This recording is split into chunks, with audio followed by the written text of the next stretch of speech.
I got an extra interesting question. Michael Wright, the actor, which role did I prefer him more in? Eddie Kane Jr. in The Five Heartbeats or Raynathan in Sugar Hill?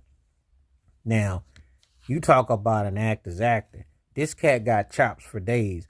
You can feel the intensity, the drive with him. Now, he's a serious method actor, though, because you can feel it in the roles he takes on. You know that he usually is kind of like going to, I don't know if I want to say that he's going to scare somebody. His real intensity, you know.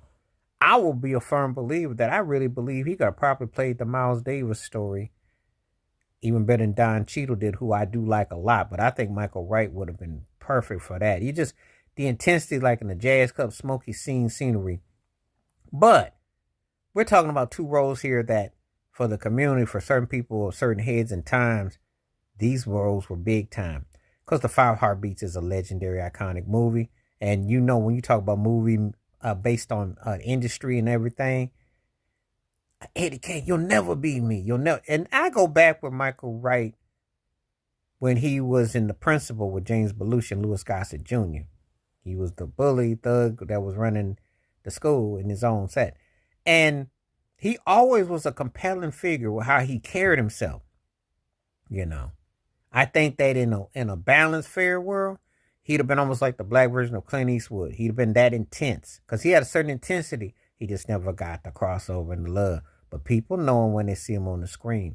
But Eddie Kane was a very iconic role. I mean, it's hard. He says, I'm Eddie Kane. You'll never be. You know, the way he said it, nice like this, you really felt it. You really felt it. You know, and then, of course, the interest with him and Troy Bayer in the movie. But then we get to Sugar Hill and Wesley Snipes, Raynathan, Wesley's brother, you know, and he was always headstrong, how he stuck it to Abe Vigoda, you know, how he was very determined and focused.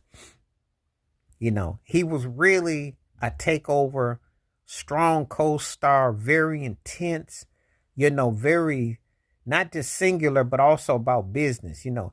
That's an actor's intensity that you just can't teach. That's part of being the theatrics and well taught and trained, but that's a fine tooth to detail. That it's the little details that make it singular, that makes it full and whole, but it's also the simplicity of the science to it. The guy got a way of acting that so far can really do. He's one of the best pure actors I ever saw. He just never got his due. But he was very much up to par and to code. To whoever he was co-starring with or whatever he was doing, it had some strength. It had definitely had some stretch to it. And it had a wit to it too, because you could feel the humor in it under undercurrent.